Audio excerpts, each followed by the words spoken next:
Hello, basic mathematics and science তোমাদের জানাই স্বাগত। আমি শুভঙ্কর রাজবংশী। আমাদের আজকের সাবজেক্ট হচ্ছে ফিজিক্স, লাইট। তো আমরা আজকে যেটা পড়বো সেটা হচ্ছে লাইটের মধ্যে একটি পার্ট গোলীয় দর্পণ।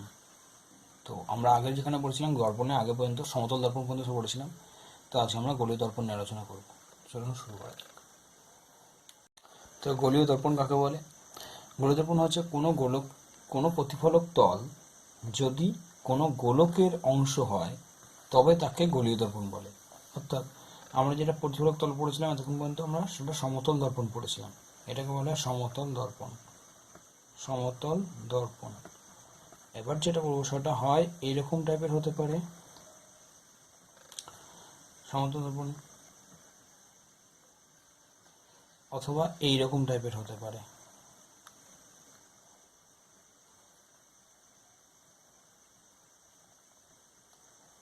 ওকে, এবার এটার মধ্যে ডিফারেন্সটা কি? এর প্রতিফলক তলটা হচ্ছে ভেতর দিকে, অর্থাৎ ভেতরের অংশ প্রতিফলক পড়বে। এটা হচ্ছে অবতল দর্পণ, এটা হচ্ছে উত্তল দর্পণ, অর্থাৎ এর বাইরের অংশে প্রতিফলক তল। তো যাই হোক, অবতল দর্পণ কাকে বলে? অবতল দর্পণ অর্থাৎ এর ইংরেজি নাম হচ্ছে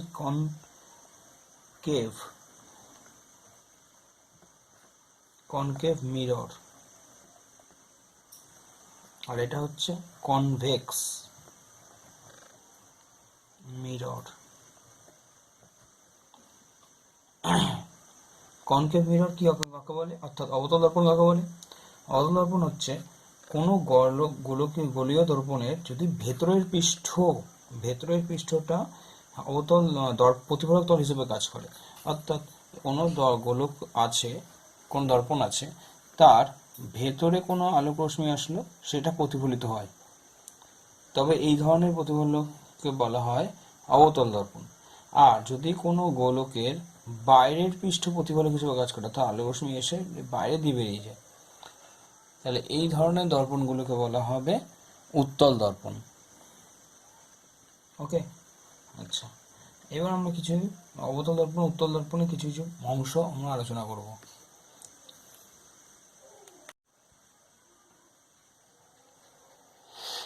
এটা একটি অবতল দর্পণ। অবতল দর্পণের যার ভেতরের পৃষ্ঠ প্রতিফলিত হয় আলোক রশ্মি এসে।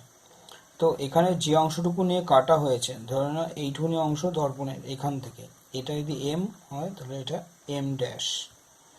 এই অংশটুকু নিয়ে কাটা হয়েছে, তাহলে এইটুকুনি হচ্ছে দর্পণের অংশ। বাকি যে বৃত্তাকার অংশটা ডটেড লাইন দেওয়া আছে, ওটা হচ্ছে একটা এটা পুরো সম্পূর্ণ একটি গোলক ছিল, সেখান থেকে এই অংশটুকু কেটে বাদ দিয়ে দেওয়া হয়েছে, অর্থাৎ এম ড্যাশ। আর এই বিন্দুটাকে আমরা নাম দিচ্ছি ও, এম ড্যাশ। এটা হচ্ছে আমাদের দর্পণ, অর্থাৎ দর্পণের অংশ কোনটা? M dash. এটা হচ্ছে আমাদের দর্পণ। এটা কি দর্পণ? এটা অবশ্যই অবতল দর্পণের কথা আলোচনা করছি। ওকে, আচ্ছা, যেখানে ও কি? ওটা হচ্ছে মেরুবিন্দু।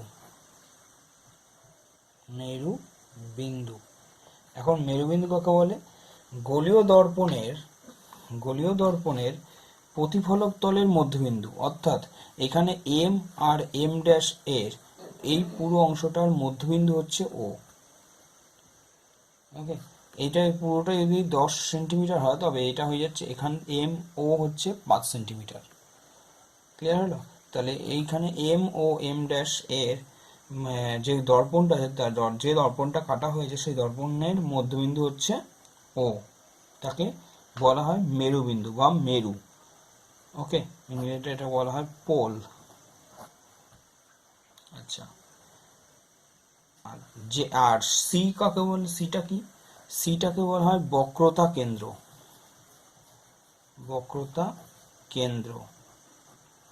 অর্থাৎ এই গোলক দর্পণটি যে গোলকের অংশ, তার কেন্দ্র হলো বক্রতা কেন্দ্র। অর্থাৎ বলা হয় যে বক্র অংশটি তার কেন্দ্র হচ্ছে গিয়ে সি বিন্দু। ওকে, আচ্ছা, বক্রতা কেন্দ্র, এখন বক্রতা কেন্দ্র হচ্ছে গিয়ে সি, যেটাকে বক্রতা কেন্দ্র বলা হয়। অর্থাৎ গোলীয় দর্পণের যে গোলকের অংশ, তার গোলকটির কেন্দ্রটাই হলো দর্পণের কেন্দ্র। বক্রতা ব্যাসার্ধ সি ও, এই যে ডিস্টেন্স, এটাকে আমরা একটা অন্য কোনো নাম দিয়ে দেখাচ্ছি, ধরো সাপোজ আর দিয়ে দেখাচ্ছি, তাহলে আর হলো বক্রতা ব্যাসার্ধ। বক্রতা ব্যাসার্ধ, যেটাকে বাংলাতে বলা হয় রেডিয়াস অফ কার্ভেচার। ওকে, এটাকে আর দিয়ে চিহ্নিত করা হয়। এটা স্মল আর দিয়েও লেখা যেতে পারে, অনেক সময় এটাকে স্মল আর দিয়েও লেখা হয়। ওকে, তাহলে এই যে সি ও যে দৈর্ঘ্য, সেই দৈর্ঘ্যটা হচ্ছে গিয়ে বক্রতা ব্যাসার্ধ। অর্থাৎ গোলীয় দর্পণের যে গোলীয় দর্পণটি যে গোলকের অংশ, তার ব্যাসার্ধটাই হচ্ছে বক্রতা ব্যাসার্ধ। গোলীয় দর্পণটি যে গোলকের অংশ, তার ব্যাসার্ধটাই হচ্ছে বক্রতা ব্যাসার্ধ। ক্লিয়ার? আচ্ছা, এবার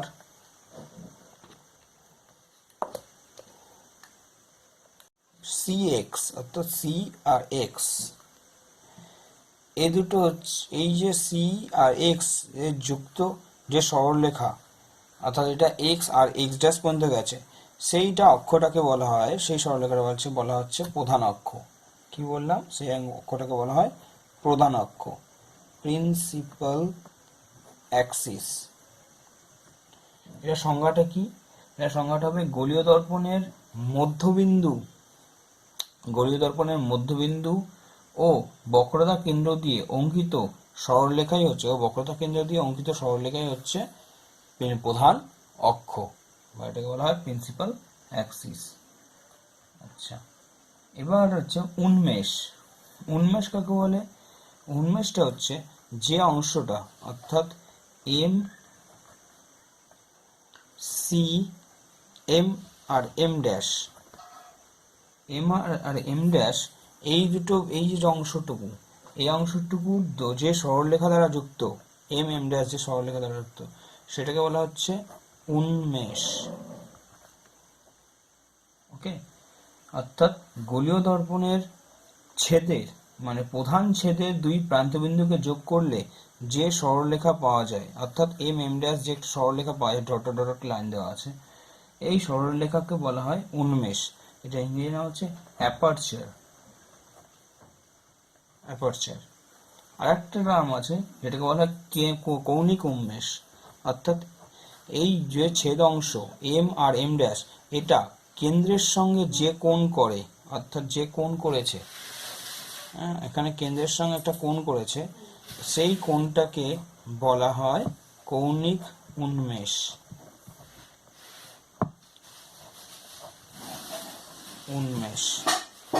অর্থাৎ অ্যাঙ্গুলার অ্যাপারচার, বা আরো বলা যায় অ্যাঙ্গুলার অ্যাপারচার। ওকে, আচ্ছা, মুখ্য ফোকাস। সি আর ও এর মধ্যবর্তী এমন একটি বিন্দু আছে যে বিন্দুতে প্রধান অক্ষের সমান্তরাল কোনো সরলরেখা, অর্থাৎ আরো ভালোভাবে গুছিয়ে বললে, কোনো সমান্তরাল রশ্মিগুচ্ছ, ধর এখানে আমি একটা রশ্মিগুচ্ছ দেখাচ্ছি, কোনো সমান্তরাল রশ্মিগুচ্ছ যদি প্রধান অক্ষের সঙ্গে সমান্তরাল হয়ে, অর্থাৎ এই অক্ষের সঙ্গে প্রধান অক্ষের সঙ্গে সমান্তরাল হয়ে, যদি সমান্তরাল মানে প্রধান অক্ষের সঙ্গে সমান্তরাল ভাবে এসে দর্পণে আপতিত হয়, আপতিত হওয়ার পর প্রতিফলনের পর প্রতিফলিত রশ্মি, এটা আবার প্রতিফলন হবে, প্রতিফলিত রশ্মি একটি নির্দিষ্ট বিন্দু দিয়ে যায়, সেই বিন্দুটা যেটা নাকি অক্ষের উপর অবস্থিত, কি বললাম, নির্দিষ্ট বিন্দু দিয়ে যায় এবং যা অক্ষের উপর অবস্থিত, তা সেই বিন্দুকে বলা হবে কি? ফোকাস বিন্দু। কি বললাম? ফোকাস বিন্দু। অর্থাৎ তাহলে এফ হলো ফোকাস বিন্দু বা প্রিন্সিপাল ফোকাস, ইংরেজিতে বলা হয় প্রিন্সিপাল ফোকাস। ওকে, এখন ও এফ, ও মেরু আর ফোকাস এর মধ্যবর্তী দূরত্বকে বলা হয় ফোকাস দৈর্ঘ্য। ফোকাস দৈর্ঘ্য কি বললাম? দর্পণের মেরু ও দর্পণের মেরু বা মধ্যবিন্দু থেকে মুখ্য ফোকাস পর্যন্ত যে দূরত্ব তাকে বলা হয় ফোকাস দৈর্ঘ্য বা ফোকাস দূরত্ব। মানে এটা focal length. Focal length clear? Next ধরা যাক এম ড্যাশ একটি অবতল দর্পণ, যার কেন্দ্র হচ্ছে সি, মেরু হচ্ছে ও, এখন অক্ষ হচ্ছে সিএক্স। ওকে, এখন কেন্দ্রের সমান্তরাল সরলরেখা রশ্মিগুচ্ছ যদি দর্পণের ওপর এসে পড়ে, তাহলে দর্পণ থেকে আপতিত হয়ে ও রশ্মিগুচ্ছ একটি নির্দিষ্ট বিন্দু দিয়ে যায়। একটি নির্দিষ্ট বিন্দু দিয়ে যায়, সেই বিন্দুটা হচ্ছে ফোকাস। এখন আমরা ব্যবহার করবো যে এই বিন্দু দিয়ে, অর্থাৎ এই ওএফ দূরত্ব, তাহলে ওএফ দূরত্বকে বলা হচ্ছে গিয়ে কি বিন্দু? ফোকাস দৈর্ঘ্য, তাই তো? আর সিও দূরত্ব হচ্ছে গিয়ে ব্যাসার্ধ। ফোকাস দৈর্ঘ্যকে আমরা এফ দিয়ে চিহ্নিত করি, আর ও সিও এটাকে আমরা, যেহেতু এটা হচ্ছে সিওটা কি ব্যাসার্ধ, বক্রতা ব্যাসার্ধ, তাহলে এটাকে আমরা কিভাবে চিহ্নিত করি? স্মল আর দিয়ে চিহ্নিত করি। এখন আর আর এফ এর মধ্যে আমরা একটা সম্পর্ক স্থাপন করব। তো পরিষ্কার এম ও এম ড্যাশ দর্পণের মধ্যে যে একটা সমান্তরাল সরলরেখা রশ্মি এসছে পি, সেটা কিউ বিন্দুতে আপতিত হয়েছে, আপতিত হয়ে কিউ বিন্দু থেকে প্রতিফলিত হয়ে এফ বিন্দু হয়ে আর বিন্দুর দিকে চলে গেছে। ওকে, তাহলে এখন আমরা জানি যখনই কোনো সরলরেখা, যখনই কোনো আলোক রশ্মি কোনো দর্পণের উপর এসে আপতিত হয়, তাহলে দর্পণে উপস্থিত প্রতিফলন শর্ত অনুযায়ী কি আপতিত রশ্মি, প্রতিফলিত রশ্মি এবং আপতন বিন্দুতে অঙ্কিত অভিলম্ব, আপতন বিন্দুতে অঙ্কিত অভিলম্ব একই সমতলে থাকে, আর আপতন কোণ ও প্রতিফলন কোণ সমান হয়। আচ্ছা, এখন আপতন কোণ কোনটা? আই, আর প্রতিফলন কোণ কোনটা? আর। ক্লিয়ার? আচ্ছা, এবার অঙ্কিত অভিলম্ব সেটা অবশ্যই সি দিয়ে পাস করে, কারণ আমরা জানি যে যে কোনো ব্যাসার্ধের উপর অবস্থিত যে কোনো বিন্দুর মধ্যে যদি লম্ব 90 ডিগ্রি অঙ্কন করা হয়, তবে সেটা সেই সরলরেখা সবসময় কেন্দ্র দিয়ে পাস করে, কেন্দ্র দিয়ে যায়। তো তাহলে এই সরলরেখাটা হচ্ছে কেন্দ্র দিয়ে যাচ্ছে। তাহলে এইখান থেকে আমরা একটা জিনিস পাই, সেটা হচ্ছে angle PQC is equal to angle FQC, যেহেতু আপতন কোণ প্রতিফলন কোণ সমান, I is equal to R, angle I is equal to R। ওকে, একই ব্যাপার, আপতন কোণ প্রতিফলন কোণ সমান, আপতন কোণ is equal to প্রতিফলন কোণ। ওকে, আচ্ছা, এবার কথাটা হচ্ছে PQ আর QC সমান্তরাল, সরি PQ আর CO হচ্ছে সমান্তরাল, PQ সমান্তরাল CO, এটা আগেই প্রদত্ত দেওয়া ছিল সমান্তরাল, আর QC হচ্ছে ছেদক এবং QC হচ্ছে ছেদক, অবশ্যই QC ছেদক। আচ্ছা, যদি এই দুটো সমান্তরাল সরলরেখা হয়, তাহলে এই অ্যাঙ্গেলটা ইজ ইকুয়াল টু এই অ্যাঙ্গেলটা বলা যেতেই পারে। তবে সুতরাং angle PQC is equal to angle QCF। কেন সমান? কারণ যেহেতু এটা একান্তর কোণ, একান্তর কোণ। ওকে, আর অ্যাঙ্গেল এফ কিউ সি আবার অ্যাঙ্গেল কিউ সি এফ এর সঙ্গে সমান হবে, কারণ এটার সঙ্গে এটা আগেই সমান ছিল, সমান হলো। তাহলে এটাও যা এটাও তাই। ক্লিয়ার হলো? এটা এই কোণটাও যা এই কোণটাও তাই। তাই যদি হয় তাহলে এটা সি কিউ এফ হচ্ছে একটি সমদ্বিবাহু ত্রিভুজ। তাহলে এটা হলো, সেটা হচ্ছে অ্যাঙ্গেল সি কিউ এফ হচ্ছে সমদ্বিবাহু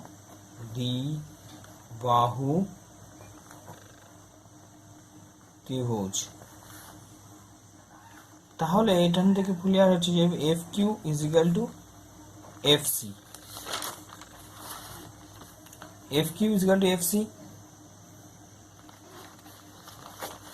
এখান থেকে তাহলে clear, F Q is equal to F C. তাহলে এটা সমান। ক্লিয়ার হলো? আচ্ছা, তাহলে এখান থেকে আমরা একটা জিনিস পাই, দর্পণের উন্মেষ। এখন দর্পণের উন্মেষ ক্ষুদ্র ক্ষুদ্র, তাই কিউ ও ও বিন্দু খুব কাছাকাছি থাকবে।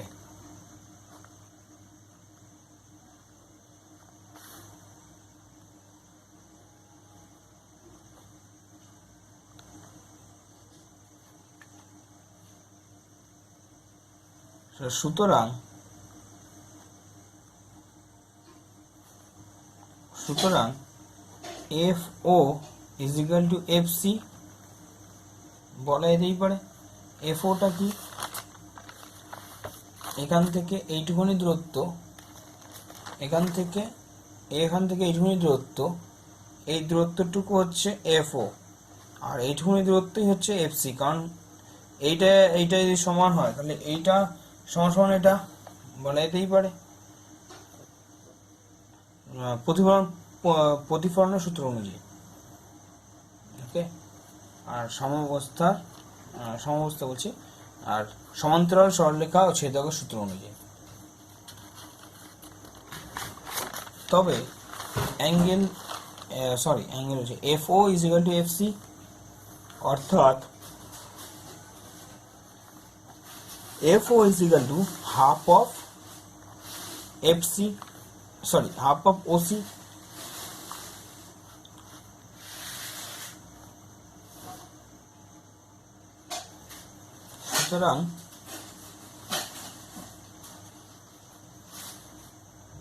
সুতরাং F O is equal to কি, আর F O is equal to F, half of কি ও সি ভ্যালু কত, আর। তাহলে তাহলে আমাদের এটা পেলাম, সেটা হচ্ছে F is equal to R by two, বা R is equal two 2f।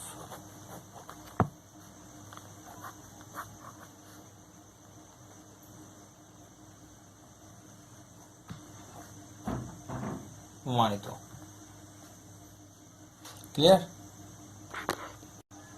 হচ্ছে অবতল দর্পণ দ্বারা গঠিত প্রতিবিম্ব গঠন। কি করে অবতল দর্পণে প্রতিবিম্ব গঠিত হয়? তো প্রথম কেস এরকম হতে পারে যে সমান্তরাল আলো রশ্মি বুঝছো, মানে প্রধান অক্ষের সমান্তরাল আলো রশ্মি, প্রধান অক্ষের সমান্তরাল আলোক রশ্মি।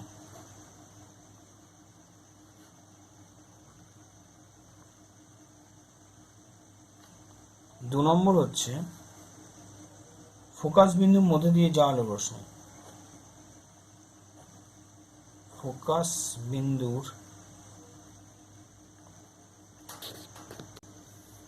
বিন্দুতে যাওয়া কোনো আলোক রশ্মি। 3 নম্বর হচ্ছে বক্রতা কেন্দ্রের মধ্যে দিয়ে যাওয়া আলোক রশ্মি। বক্রতা কেন্দ্রের মধ্যে দিয়ে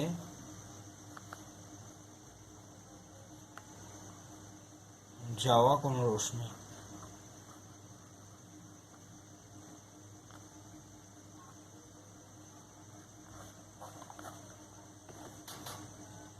ওকে, যদি কোনো বস্তু অসীমে অবস্থান করে তাহলে সেই বস্তুটার থেকে আগত আলোকরশ্মি উৎস আমরা অবতল দর্পণে পতিত হলে তবে এখানে গিয়ে মিলিত হয় সেটা হচ্ছে সেন্ট্রাল, মানে অর্থাৎ ফোকাস বিন্দু আর বক্রতা কেন্দ্র ছেড়ে যে ফোকাস বিন্দু সেখানে গিয়ে আপতিত হয়। নেক্সট সিমিলারলি এখন একটা পদ্ধতি, যদি কোনো অসীম যদি কোনো বস্তু থেকে আগত আলোকরশ্মি অসীম আর বক্রতা কেন্দ্রের মধ্যে থাকে, অর্থাৎ বস্তুটা যদি অসীম আর বক্রতা কেন্দ্রের মধ্যে থাকে তাহলে সেক্ষেত্রে আমরা কি করে করব, সেক্ষেত্রে একই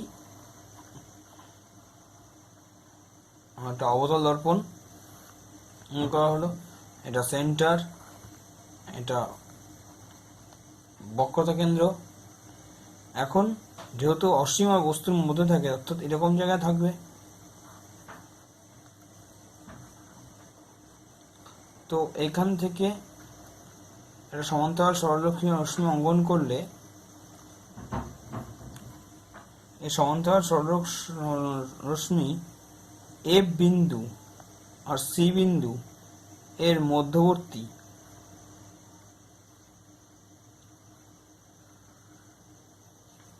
দিয়ে পাস করে।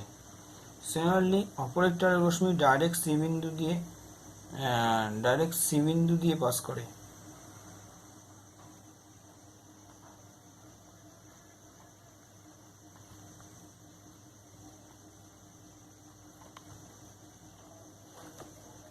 ওকে, তবে প্রতিবিম্ব গঠিত হবে কোথায়?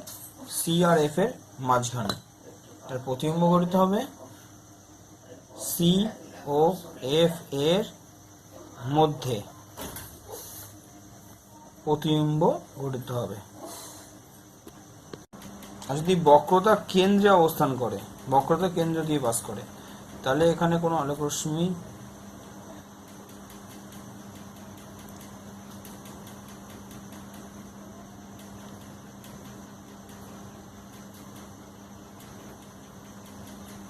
যদি কোনো আলোকরশ্মি দিয়ে ওকে এটা অক্ষ, তো এখন ব্যাপারটা হচ্ছে যে বিন্দুটা আছে বক্রতা কেন্দ্রের মাঝে, এফ হচ্ছে ফোকাস বিন্দু দৈর্ঘ্য।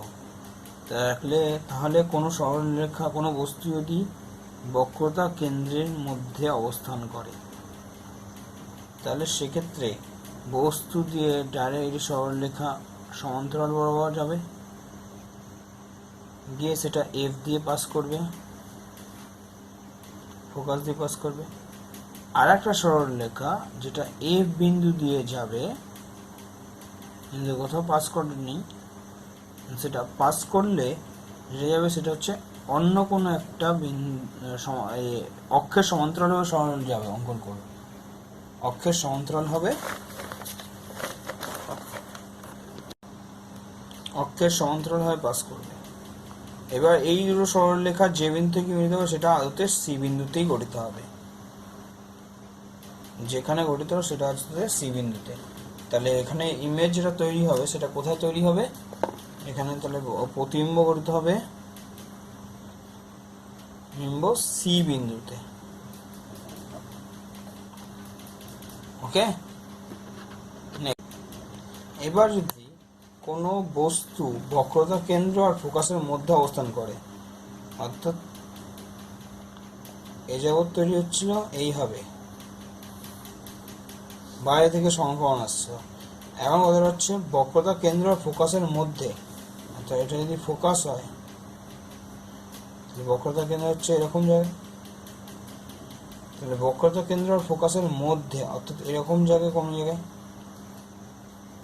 একটি বস্তু থাকলে তার থেকে আগত আলোকরশ্মি তার থেকে একটি বস্তু থাকলে সেটা প্রতিফলিত হবে কোথায়? সেটা একবার একটা জায়গায় সমান্তরাল রশ্মি উৎস রূপে প্রতিফলিত হবে, সেটা এফ বিন্দু দিয়ে পাস করে সেটা বেরিয়ে চলে যাবে, অসীমের দিকে অগ্রসর হবে। আর আরেকটি হলো রশ্মি সেটা ডাইরেক্ট ইয়ের সঙ্গে দর্পণের উপর লম্বভাবে আবহিত হবে এবং সেটা সি বিন্দু দিয়ে ফেরত যাবে। সি বিন্দু দিয়ে ফেরত গেলে তাহলে যে উৎপন্ন হবে, যে প্রতিবিম্ব গঠিত হবে, সেই প্রতিবিম্বটা প্রায় অনেক দূর, প্রায় অসীমে গিয়ে তৈরি হবে, অসীমে গিয়ে উৎপন্ন হবে। তাহলে এখানে প্রতিবিম্ব কোথায় গঠন হবে? প্রতিবিম্ব গঠন হবে অসীম আর বক্রতা কেন্দ্রের মাঝখানে। মুখ্য কেন্দ্র থেকে মানে ফোকাস বক্রতা কেন্দ্র থেকে বহু দূরে, কিন্তু অসীম আর বক্রতা কেন্দ্রের মধ্যখানে কোনো এক জায়গায় অবস্থান করবে। লম্বা হবে না, সরি উল্টো হবে, অবস্থান করবে। আর ফোকাসে থাকলে 5 নম্বর, যদি ফোকাসে অবস্থান করে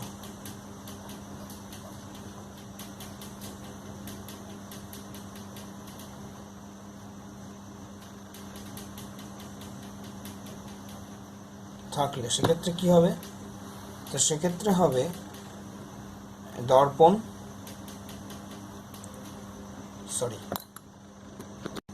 যদি ফোকাসে কোনো বস্তু অবস্থান করে তাহলে তার সমান্তরাল সরলরেখা বরাবর সেটা কোথায় পাস করবে?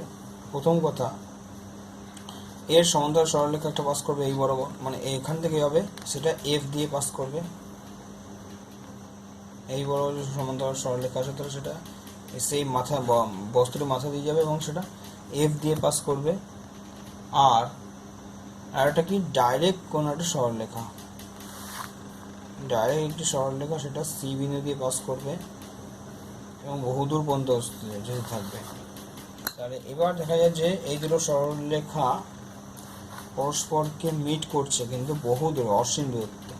তাহলে প্রতিবিম্ব কোথায় গঠন হবে? প্রতিবিম্ব গঠিত হবে অসীম দূরত্বে।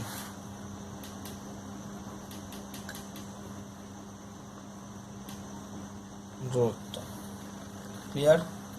আচ্ছা, এবার তোমরা তোমাদের বইয়ে অনেকগুলো চার্ট মতন করা আছে, কোথায় কোনখানে অবস্থান করলে কীভাবে থাকবে, ওগুলো মনে রাখতে হবে একটু।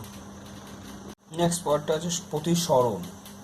কারণ আলো করতে গিয়ে আমরা সর্বপ্রথমে বলেছিলাম 3টে জিনিস হয়, একটা হচ্ছে প্রতিফলন, প্রতিসরণ আর প্রতিসরণ আর শোষণ। তাই হোক, আমরা এখানে প্রতিসরণ কাকে বলে? প্রতিসরণ হচ্ছে আমি বলে দিচ্ছি, যখন কোনো আলোক রশ্মি কোনো বিভেদ তলের মধ্যে এসে আপতিত হয়, তখন এই বিভেদ তলের মধ্যে এই দুই মাধ্যমের ঘনত্বের পার্থক্য থাকায় আলোক রশ্মি সেই বস্তু স্বচ্ছ হওয়া সত্ত্বেও বস্তুটি থেকে সামান্য হেলে প্রতিষ্ঠিত হয়, তো এই ঘটনাটাকে বলা হয় প্রতিসরণ, বা সামান্য হেলে যায়, তার গতিপথ সামান্য পরিবর্তন করে। গতিপথটা আদতে কি ছিল? এইরকম টাইপের ছিল, এই বরাবর যাচ্ছিল, কিন্তু তখন সেটা আরো কমে যায়। ফলে আপাতন কোণ যদি আই হয়, প্রতিফলন কোণ যদি আর হয়, এটা আপাতন কোণ, আর প্রতিফলন কোণ যদি আর হয়, তবে আমাদের শর্ত অনুযায়ী কি আপতিত রশ্মি বা এইভাবে যদি বলি, অন্যভাবে বলতে পারি, আপতিত রশ্মি, প্রতিষ্ঠিত রশ্মি এবং আপাতন বিন্দু অঙ্কিত অবিলম্ব একই সমতলে থাকে। ওকে, নেক্সট হচ্ছে আপাতন কোণের sine I by sine R is equal to mu. কথাটা হচ্ছে, যদি আপতিত রশ্মি আপতিত রশ্মির সাইন কোণের সাইন ও প্রতিফলিত রশ্মি কোণের সাইনের অনুপাত ধ্রুবক, এই ধ্রুবক দুটির এই এই ধ্রুবকের মান দুটি প্রকৃত ও আলোক আপতিত আলোর বর্ণের উপর নির্ভর করে। ওকে, দুটি প্রকৃতি ও আপতিত আলোর বর্ণের উপর নির্ভর করে এই মিউ এর মানটা। ক্লিয়ার? এই মিউকে কি বলা হয়? মিউকে আবার একটা নাম আছে, মিউ এর মান হচ্ছে প্রতিসরাঙ্ক। প্রতিসরাঙ্ক। ক্লিয়ার? তাহলে প্রতিসরণের দুটো সূত্র আমি উল্লেখ করছি আবার। প্রতিসরণ হচ্ছে গিয়ে আপতিত রশ্মি, প্রতিসিত রশ্মি আপতন বিন্দুতে অঙ্কিত প্রতিসরক তলের উপর অঙ্কিত অভিলম্ব একই সমতলে থাকবে। আর আপতন কোণের সাইন এবং প্রতিফলন কোণের সাইনের অনুপাত ধ্রুবক হবে। এবং এই ধ্রুবকের মান দুটির প্রাকৃতিক আলোচনার মাধ্যমে, মানে প্রাকৃতিকভাবে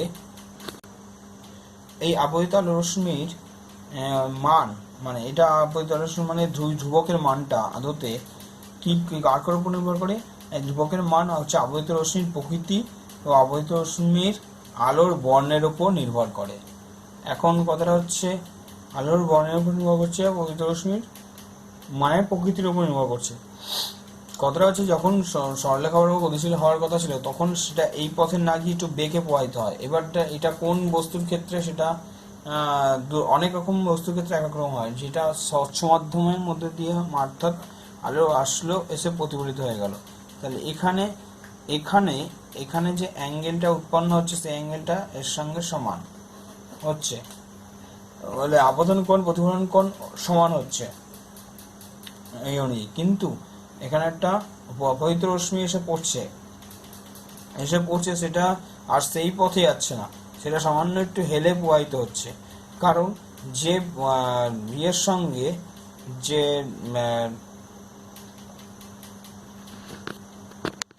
আপতিত মানে এখানে যে তলটা যে পদার্থ থাকবে, মানে হচ্ছে যে মিডিয়াম, সব থেকে ভালো মিডিয়াম, ঠিক আছে? আচ্ছা, যে মাধ্যম, অ্যাকচুয়ালি এটা দ্বিতীয় মাধ্যম আর এটা হচ্ছে প্রথম মাধ্যম। অ্যাকচুয়ালি দ্বিতীয় মাধ্যমের ঘনত্বের উপর নির্ভর করবে যে আপতিত রশ্মি কতটা বেঁকে যাবে বা কতটা সরে আসবে। সাধারণত দেখা যায় যে ওপরটা যদি কোনো আলোক রশ্মি এসে পড়ে, অর্থাৎ এখানে যদি লঘু মাধ্যম যেমন বায়ু বা হালকা লঘু মাধ্যম যদি হয়, আর এটা যদি গাঢ় মাধ্যম হয় তাহলে সেটা অবিলম্বের অনেকটা কাছ দিয়ে এসে প্রকাশ করে, অর্থাৎ অনেকটা গা ঘেঁষে যায়। গা ঘেঁষে না, অ্যাকচুয়ালি অনেক কাছে, যে অবিলম্বের দিকে সরে আসে। ঠিক আছে? ঠিক উল্টো কেস দেখা যায় যখন এটা গাঢ় হয়, আর যখন কোনো আপতিত রশ্মি এসে পড়ে তখন একটা লঘু মাধ্যম হয়, তখন অঙ্কিত অবিলম্ব থেকে অনেক দূরে সরে যায়।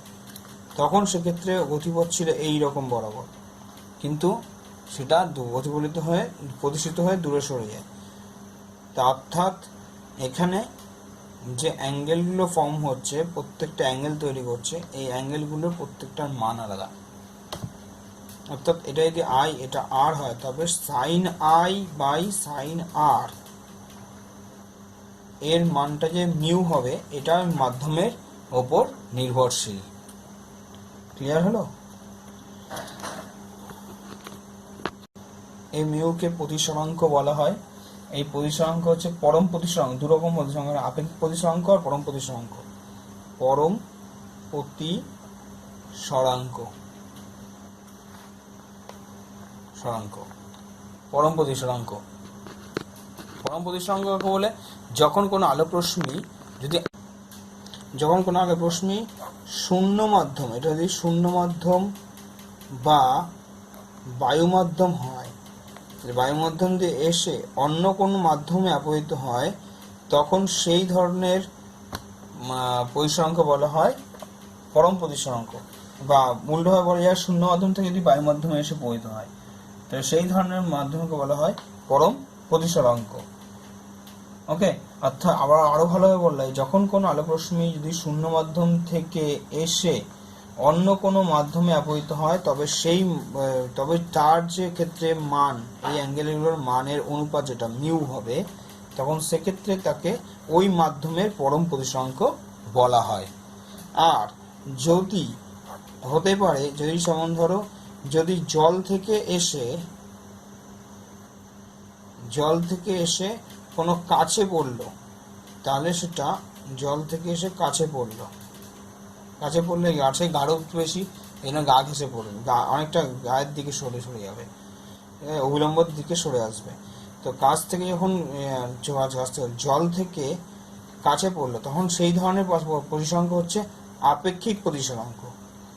অর্থাৎ এক্ষেত্রে আমাকে দুরকম হয়, প্রথমে জলের প্রতিসরাঙ্ক বার করতে হবে, তারপরে কাজের প্রতিসরাঙ্ক বার করে আমাকে হিসাব করতে হবে। তাহলে এই ধরনের প্রতিসরাঙ্ক বলা হচ্ছে আপেক্ষিক প্রতিসরাঙ্ক।